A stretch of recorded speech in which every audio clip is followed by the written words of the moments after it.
بسم اللہ الرحمن الرحیم۔ السلام علیکم ورحمۃ اللہ وبرکاتہ۔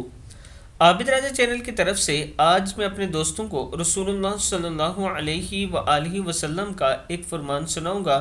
آپ دوستوں نے اس پر ضرور عمل کرنا ہے۔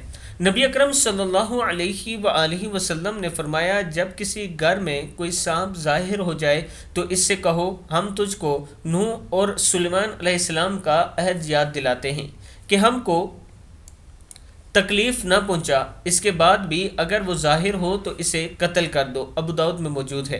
اس کی وضاحت یہ ہے کہ نوح اور سلیمان علیہ السلام نے تمام موذی جانوروں سے عہد لیا تھا کہ وہ انسانوں کو تکلیف نہ پہنچائیں گے۔ جو شخص کسی سانپ کو دیکھے تو اسے 3 بار کہے کہ یہاں سے چلا جا ورنہ میں تجھے مار دوں گا۔ اگر وہ اس کے بعد بھی نظر آئے تو اسے مار ڈالے۔ وضاحت: جن سانپ کی شکل اختیار کر سکتا ہے۔ مسلم کی حدیث ہے۔ میں اپنے دوستوں سے گزارش کروں گا کہ آپ نے اس پر ضرور عمل کرنا ہے اور اسے آگے ضرور شیئر کریں تاکہ دوسروں تک پہنچ سکے۔ السلام علیکم ورحمۃ اللہ وبرکاتہ۔